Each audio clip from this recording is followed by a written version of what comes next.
Queridos irmãos, Pai do Senhor. Amém. Pai do Senhor, queridos irmãos. Amém. Glória a Deus. Abra sua Bíblia no Evangelho de Jesus, segundo escreveu João. Livro de João, capítulo 19, versículo 17. Livro de João, capítulo 19, versículo 17. Enquanto a amada igreja está procurando o texto, nós vamos tomar por base na mensagem dessa noite. Eu quero aqui primeiramente agradecer a Deus por mais essa oportunidade que Ele me concede. Estar aqui mais uma vez, tributando a santa palavra do Senhor. Eu louvo a Deus pela vida do pastor Jadilson, de Deus, meu amigo particular, que me convidou a estar aqui. Está aqui também o Ezequias, grande amigo. Está ali Léo também, Léo, amigão. Glória a Deus. Deus abençoe, Léo. Jadir está ali nas filmagens. Deus abençoe. Queridos, o texto está escrito no livro de João, capítulo 19, versículo 17. Quem achou, diga glória a Deus. Glória a Deus. Livro de João, capítulo 19, versículo 17. Só o versículo 17, nós vamos fazer a leitura. E levando ele as costas, a sua cruz, saiu para o lugar chamado Calvário, que em hebraico se chama Gólgota. Glória a Deus. Pode se assentar, por gentileza. Pode se assentar. Prometo que eu não vou ser muito extenso, porém eu exijo a sua atenção para entender e fazer uma reflexão mediante a palavra que será pregada nessa noite.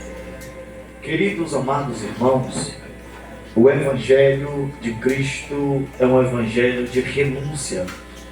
O Evangelho verdadeiro e genuíno de Cristo é o Evangelho de cruz.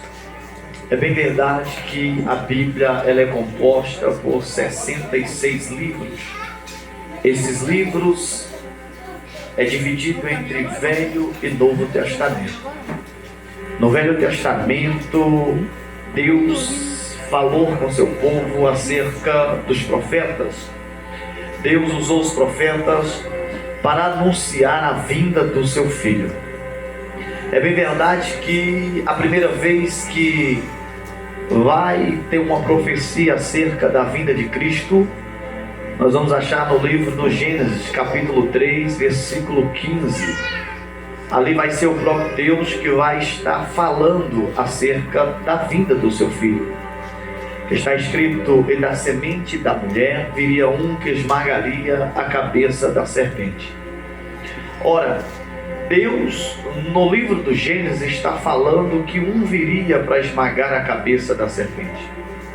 Serpente aqui está apontando para o diabo, o inimigo das nossas almas. Interessante que desde o livro de Gênesis até o livro de Malaquias, a Bíblia ela é clara em dizer que Deus levanta muitos profetas, sacerdotes, levitas, juízes e governadores, reis. Esses homens cheios do Espírito Santo do Senhor, eles eram induzidos ou cheios a falar da vinda do Cristo. Estes profetas profetizaram, esses profetas falaram acerca da vinda do Cristo. E o que eu acho lindo é que dentre esses profetas, um vai se destacar na Bíblia, é o Isaías. Isaías, ele vai profetizar tanto acerca da vinda do Cristo, que ele vai ser conhecido como profeta messiânico. Ele vai profetizar em uma profundidade acerca da vinda do Cristo. Porém, todos esses profetas que profetizaram a vinda do Senhor Jesus, eles não tiveram o privilégio de ver a profecia se cumprindo. Até porque Isaías, quando profetiza acerca de Jesus, ele não vai ter o privilégio de ver, porque nos diz a Bíblia, a história também, que 700 anos depois, a profecia de Isaías se cumpre. Ora, mas dentre estes profetas que profetizaram a vinda de Jesus, Deus, ele levanta um profeta.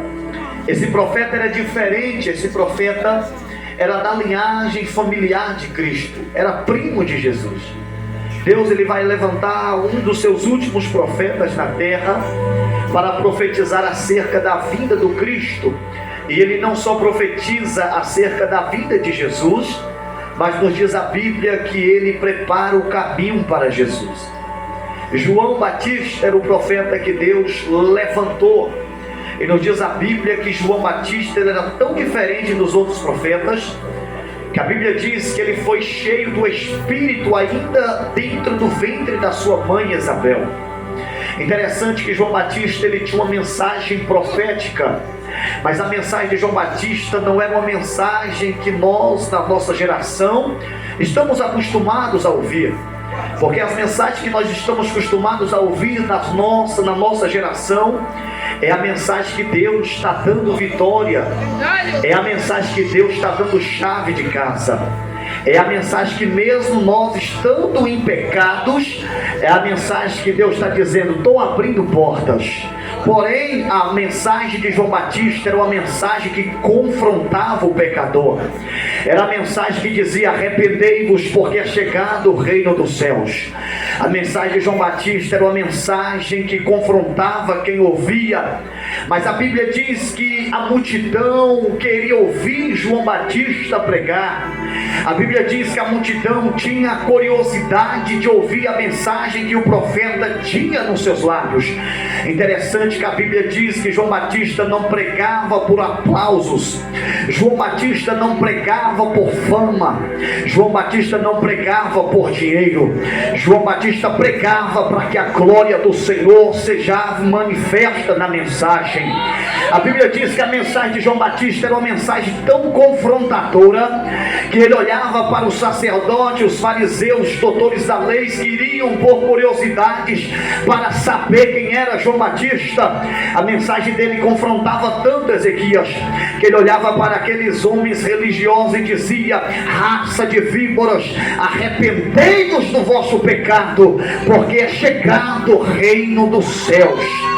Interessante que João Batista ele não era só profeta, mas ele também era pregador. Observe que João Batista, sendo pregador, e se nós fazemos uma reflexão do que é ser um pregador na nossa geração, pregador da nossa geração é aquela pessoa que anda de avião para cima e para baixo. Pregador da nossa geração é aquela pessoa que anda com um terno caríssimo. Pregador da nossa geração é aquela pessoa que cobra oferta de 5 a 6 mil reais. É artista do palco, é artista do altar.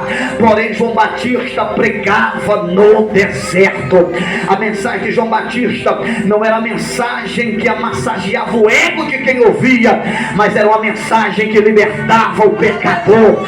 Era a mensagem que fazia a pessoa ouvir a mensagem e voltar para casa fazendo uma reflexão na sua vida, que se ela morresse no pecado, provavelmente iria para o inferno. A mensagem de João Batista era uma mensagem pesada, era uma mensagem que mexia com o psicológico de quem ouvia, porém era a mensagem que Deus colocava em seus lábios. A Bíblia diz que João Batista ele não ficava sem plateia para ouvir, porque nos diz a Bíblia que uma multidão saía de Jerusalém e das cidades circunvizinhas de Jerusalém, e ele pregava a mensagem do reino dos céus. E eu preciso fazer um alerta para a igreja nesta noite. Observamos que o evangelho que está sendo pregado na nossa geração não é mais o evangelho do reino dos céus. O evangelho que está sendo pregado na nossa geração não é mais o evangelho de arrependimento, não é mais o evangelho de cruz, não é mais o evangelho de renúncia. É o evangelho que Deus vai fazer, é o evangelho que se você vir e se você dá para ele algo, você vai receber. Olha para cá, a Bíblia diz que João Batista vai ter 6 meses de ministério. João Batista vai ter 6 meses de ministério, e quando ele morre, ele não vai ter uma morte digna de profeta, ele não vai ter uma morte de aplausos. A Bíblia diz que ele vai morrer por pregar a palavra de Deus, ele vai morrer por pregar a verdade de Deus. A Bíblia diz que ele vai morrer porque ele pregava contra o pecado. Olha para cá, interessante interessante que João Batista está preparando o caminho para Jesus. João Batista está preparando o caminho para Jesus. A Bíblia diz que ele, preparando o caminho para Jesus, ele pregava uma mensagem do reino dos céus. Observe que João Batista, pregando a mensagem do reino dos céus, ele vai provocar um alvoroço em Jerusalém, porque a Bíblia diz que as pessoas não só iam ver a mensagem de João Batista porque a mensagem confrontava, mas porque tinha curiosidade de saber quem era João Batista. Interessante que certa feita alguém vai olhar para João e vai perguntar: quem é você? Você é o Cristo? Ele vai dizer: não sou. Você é profeta? Ele vai dizer: também não. Você é Elias? Ele vai dizer: também não. Alguém vai questionar, ele vai insistir em perguntar, e ele vai dizer: eu sou a voz do que clama no deserto. Perceba que ele está dizendo: eu sou a voz, mas aquele que vai vir após mim, ele é o Salvador, ele é o Cordeiro de Deus. A Bíblia diz que em uma das suas mensagens pregadas, Jesus vai se aproximar a ele, e era de costume as pessoas fazerem uma fila para ser batizado por João Batista, confessando os seus pecados. E João Batista batizava no Rio Jordão, e ali aquelas pessoas confessando os seus pecados, saía uma nova criatura. Interessante que quando João olhava para aquelas pessoas que estavam sendo batizadas, Léo, ele olhava e dizia: arrependei-vos, arrependei-vos do seu pecado, porque é chegado o reino dos céus. Alguns ele olhava e dizia: raça de víboras, arrependei-vos. E João Batista estava tão acostumado em olhar para a plateia que o ouvia e dizer: pecadores, arrependei-vos. Mas certa feita vai aparecer o Cordeiro de Deus. E agora eu imagino João olhando para Jesus, e quando ele iria dizer: arrependei-vos, pecador, ele vai olhar e vai dizer: não, esse não é pecador, esse aí é o Cordeiro de Deus, que tira o pecado do mundo. A Bíblia diz que Jesus, quando se aproxima de João Batista, ele vai dizer: eu vim para ser batizado por você. Ele vai olhar para Jesus e vai dizer: Senhor, eu não sou digno de me desatar a correia das suas alpacas.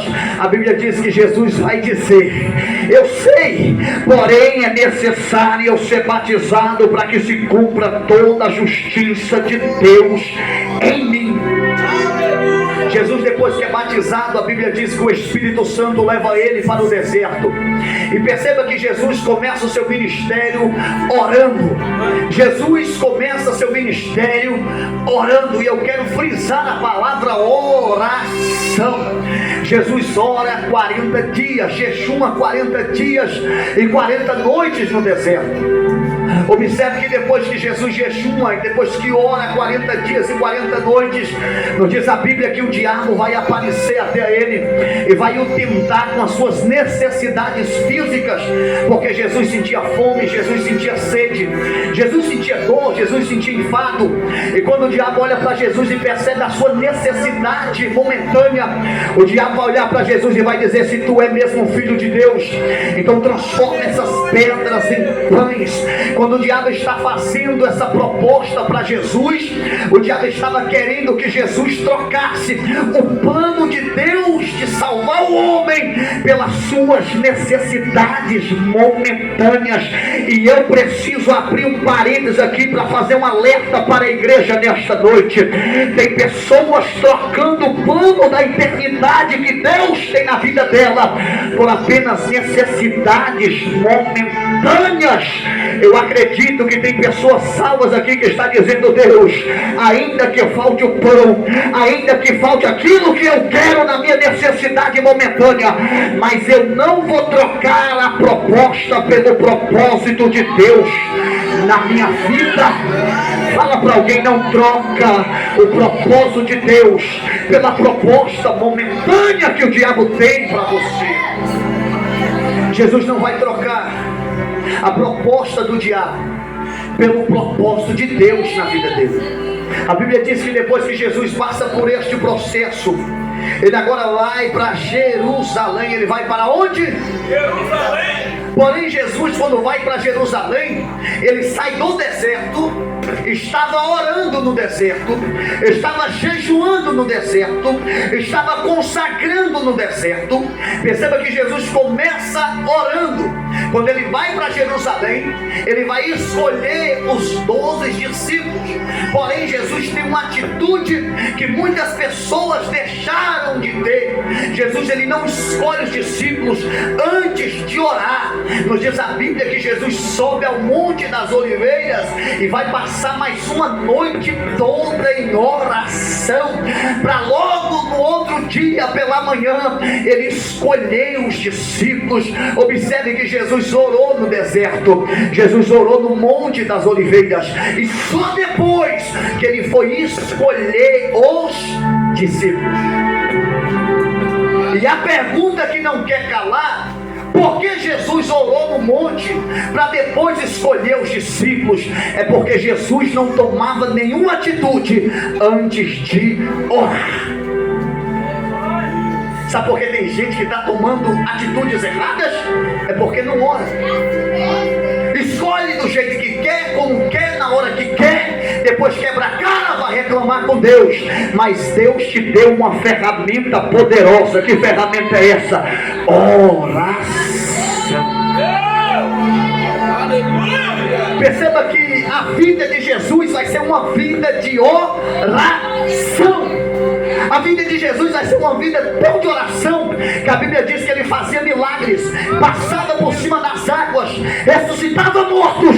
Mas a Bíblia diz que os discípulos vão chegar até ele e vai dizer: Jesus, nos ensina a orar.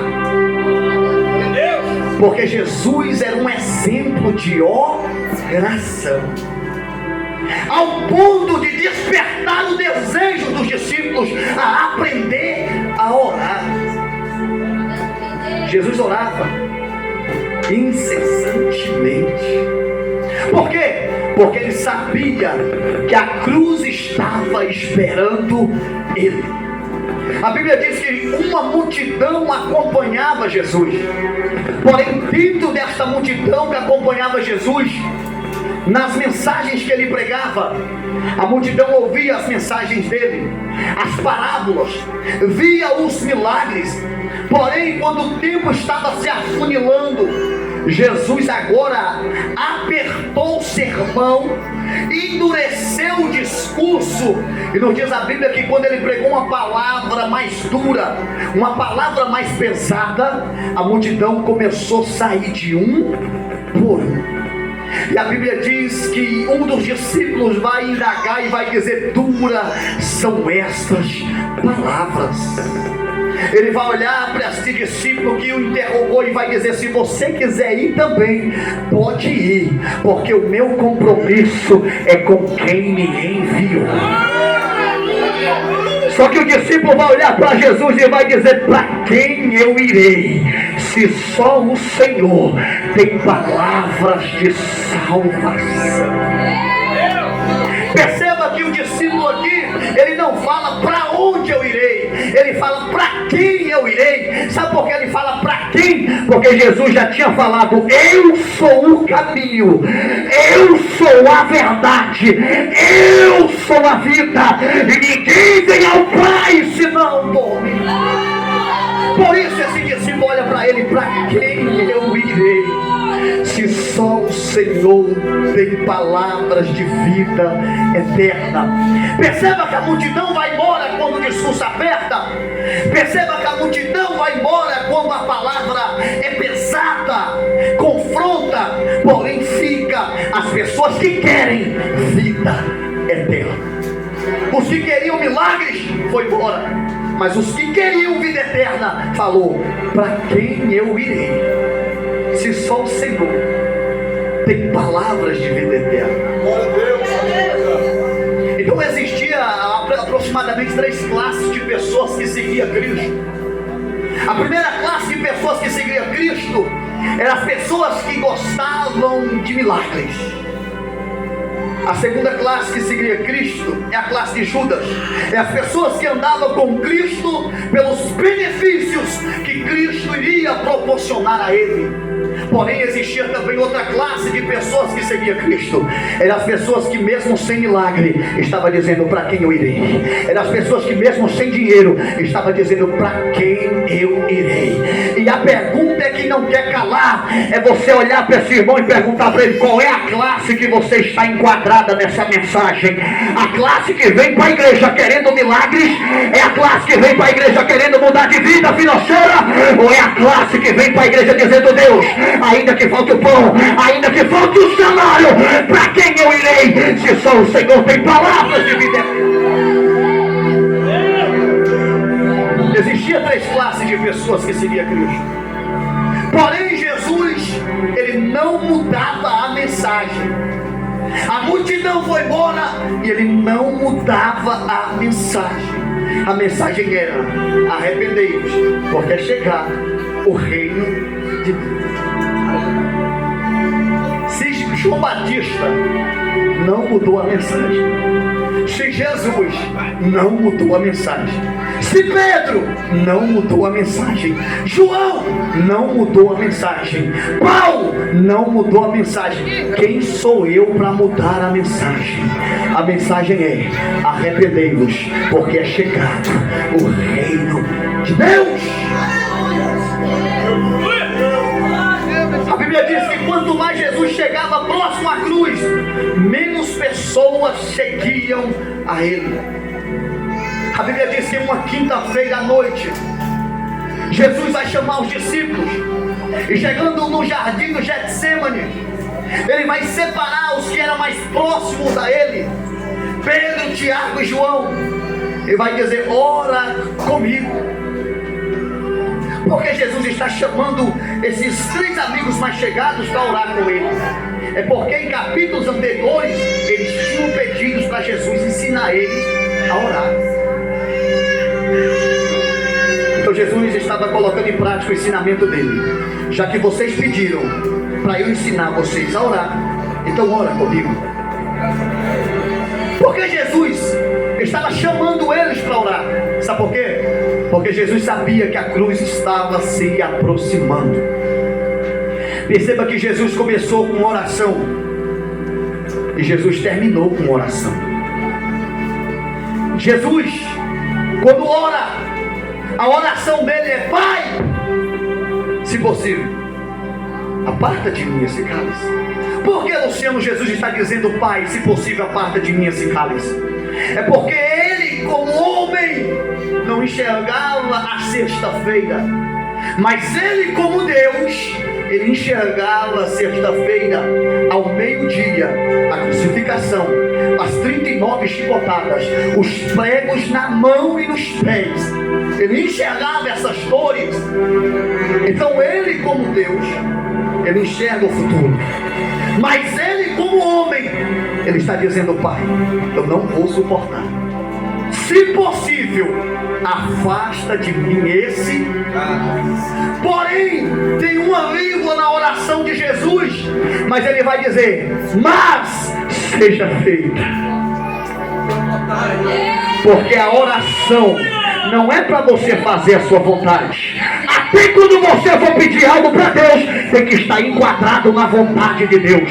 Tem gente que ora pedindo um carro, mas será que está na vontade de Deus você ter um carro? Tem gente que ora para ter uma casa, mas será que está na vontade de Deus que você ter essa casa? Perceba que Jesus está dizendo: eu quero que o Senhor afasta de mim esse carro. Porém, na minha oração não é feita a minha vontade, seja feita a sua vontade. Sabe por que tem gente que ora e não recebe nada? É porque as orações que eles fazem é para os seus próprios deleites. Não é para a glória de Deus, é para a sua própria glória. Vai orar a vida toda e não vai receber nada. Vai subir monte, vai descer vale, vai deixar o joelho de roxo de orar, mas não receberá nada. Porque até na sua oração tem que ser feita a vontade de Deus. E Jesus vai dizer: seja feita a tua vontade. A Bíblia diz que quando ele volta para ver os seus amigos que ele chama para orar, a Bíblia diz que eles estavam dormindo. Porque a carne é fraca para a oração. Irmãos, oração não é brincadeira. A oração é uma batalha espiritual. Você tem disposição para tudo, menos para orar. Você tem tempo para tudo, menos para orar. Por quê? Porque a carne é fraca para orar. É por isso que Jesus, quando desce, ele fala bem assim: a carne é fraca, mas o Espírito é forte. Aleluia, Deus. Perceba que quando ele sai dessa oração, ele volta forte, ele volta dizendo: a carne é fraca, mas o Espírito é forte. Logo depois, quando ele desce, Judas Iscariote vai estar vindo com os guardas do palácio e prende ele. Judas vende Jesus por 30 moedas de prata. Porque Judas, quando foi escolhido para ser discípulo, ele era a pessoa mais equilibrada dos 12. Ele era a pessoa que tinha mais estudo dos 12. Era a pessoa mais apta para ser discípulo. Por isso Judas, ele vai ser o tesoureiro de Jesus. Mas sabe por que Judas segue Jesus? Porque quando Judas olha para Jesus, ele vê uma oportunidade de crescimento. Ele vê o Jesus que multiplica pães e peixes. Ele vê o Jesus que fala para Pedro: lança o anzol, porque na boca do peixe vai ter dinheiro. Ele vê o Jesus que ressuscita mortos. Ele vê o Jesus, olha para cá, que dá visão ao céu. Então quando ele olha para Jesus, ele vai ver uma oportunidade de crescimento financeiro. Só que quando Jesus começa a pregar: o meu reino não é da terra, o meu reino é do céu. Judas fica frustrado. E Judas fica pensando: peraí, se o reino dele não é da terra, então aqui eu não tenho nada. Judas é aquele tipo de crente que vem para o culto dizendo assim: se eu receber, eu vou dar uma oferta. Por quê? Porque quer Deus para dar aquilo que ele quer, para depois ele oferecer a Deus aquilo que ele merece. Aleluia, Deus. A síndrome de Judas está na vida de muitos crentes. Porque tem crente que fala assim: eu só vou dar glória se eu sentir. Não, se eu sentir algo, eu dou glória. Perceba que é uma troca de: para adorar tem que ter algo, para adorar tem que receber algo. E Deus, ele não quer adoração de barganha. Ele quer adoração verdadeira, em espírito, em verdade. Judas traz Jesus, vende Jesus, porque ele vê que Jesus não é o rei da terra, mas o reino dele era do céu. Judas se frustra, vende Jesus por 30 moedas de prata. Depois que ele vende, Jesus vai ser preso em uma quinta-feira à noite. Perceba que Jesus estava orando antes de ser preso. Jesus estava fazendo o quê? Orando. Antes de ser preso. Já parou para perceber que quanto mais você ora, mais vem coisas ao contrário? Irmãos, se o diabo não está te perturbando, se você está levando uma vida tranquila, não tem nenhum probleminha, irmãos, tem alguma coisa errada na sua vida de oração. Tem. Se você coloca a cabeça no travesseiro tranquilo, dorme, sem nenhuma preocupaçãozinha, ninguém está falando do seu nome, macumbeiro não tem raiva de você, o diabo está nem aí, é sinal que você não ora. Você não está incomodando o diabo. Jesus orou no deserto, o diabo apareceu. Jesus orou no Getsemane, Judas apareceu. Porque depois de uma oração sempre vai vir uma provação. Escute isso. Depois de oração sempre vai vir uma provação. Porque quem ora, ele está revertido pela presença de Deus. Jesus vai ser preso em uma quinta-feira. Vai prender Jesus.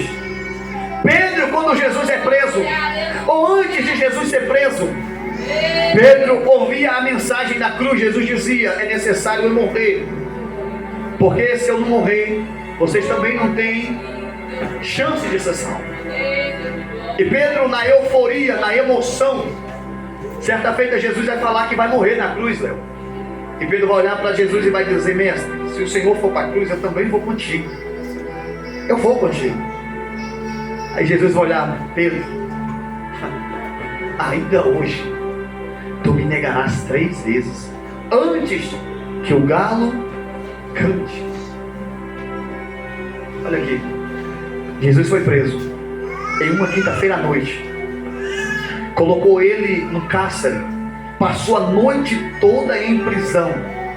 No outro dia pela manhã, fez de Jesus uma peteca. Levaram para o sumo sacerdote, levaram para Caifás, levaram para Pilatos, e ninguém viu erro nele, ninguém viu que ele devia alguma coisa. Porém, a Bíblia diz que eles pagaram falsos testemunhos para falar que Jesus dizia que era Deus. Olha para cá, e na verdade ele sempre foi Deus. A Bíblia diz que eles vão acusar Jesus, vão dizer: crucifica ele, mata ele. Vai colocar um ladrão do lado de Jesus, ladrão de cavalo. Ele iria revolucionar Jerusalém. Essa era a metodologia de Barrabás. E eles vão dizer: solte Barrabás e crucifica Jesus. Solte Barrabás e crucifica Jesus. A Bíblia diz que vai soltar Barrabás, e agora Jesus vai passar por um processo doloroso. Pelo processo doloroso. A Bíblia diz que vai despir Jesus, vai tirar sua túnica, vai amarrar ele num tronco, vai pegar um chicote. Esse chicote era azorrague, era um chicote que era dividido em 12 tiras de couro. Na ponta deste chicote tinha um pedaço de osso de carneiro em formato de anzol, ou um pedaço de chumbo em formato de anzol. E agora o carrasco vai desferir chicotadas em Jesus. Quando eles desferiram chicotadas em Jesus, puxavam o chicote, vinha pedaços de carnes. E Jesus está passando por esse processo. Por quê? Porque existia uma agenda estabelecida pelos céus, que ele deveria sofrer pelos nossos pecados. Jesus vai sofrer dores terríveis. A Bíblia diz que a multidão vai cuspir no rosto dele. A multidão vai dizer: um falso profeta. A multidão que Jesus multiplicava pães e peixes para alimentar, agora vai ser a mesma multidão que vai dizer: você não é filho de Deus. Vão pegar uma coroa de espinho e vai cravar na cabeça de Jesus.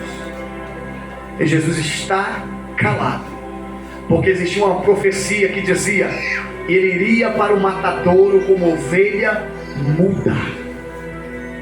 Irmãos, Jesus tinha todos os motivos para reclamar com o Pai. Primeiro, Jesus tinha pecado? Primeiro, Jesus não tinha palavra? Tinha ou não? Tinha.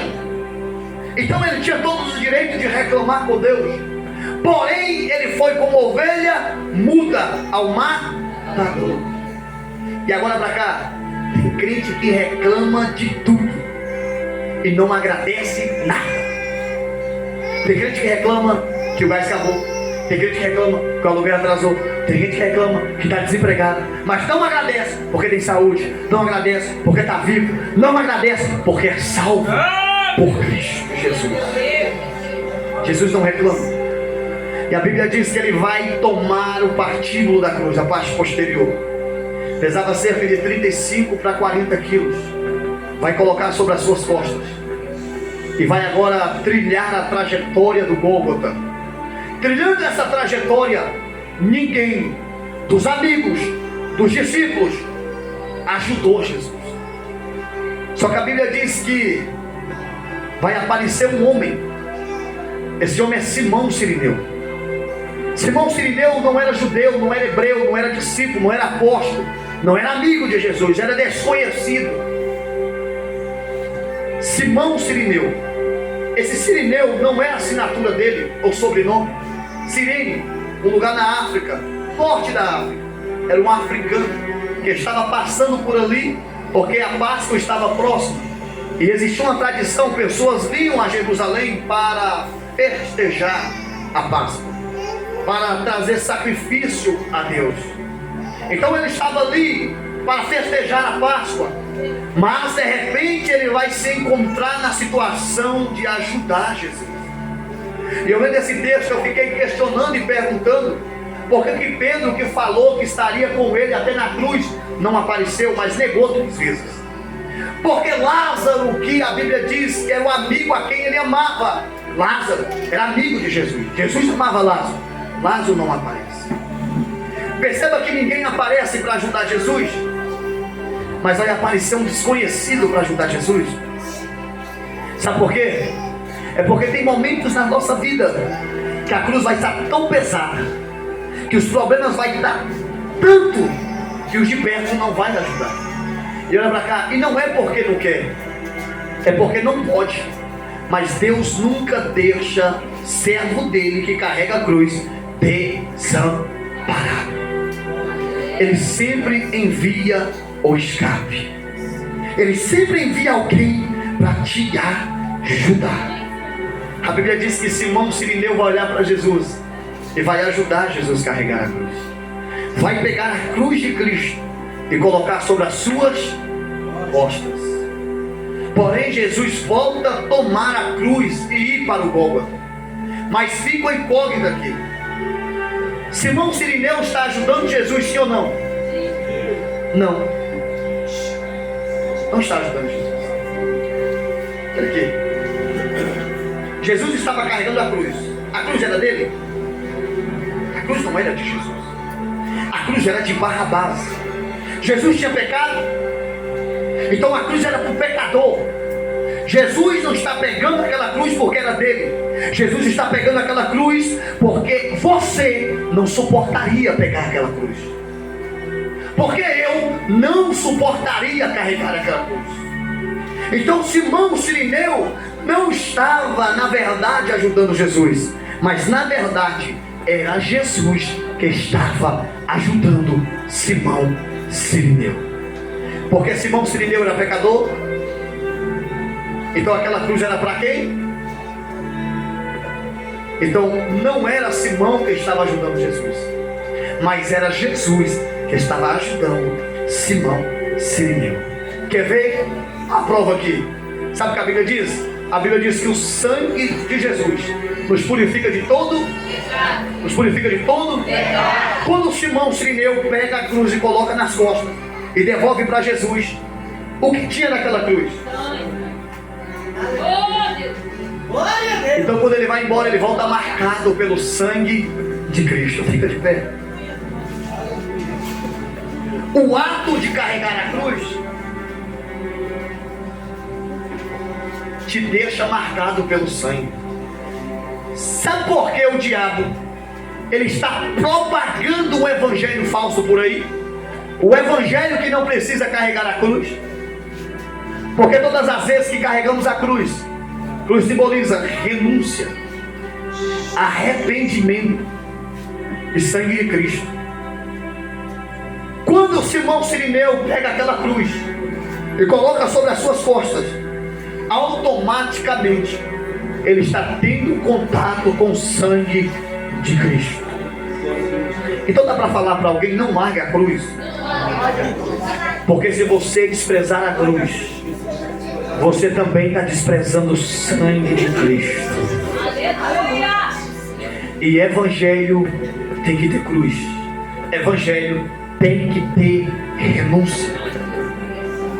E não pode faltar oração.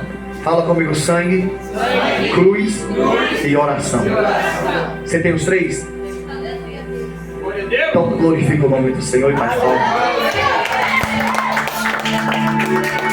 Glória a Deus.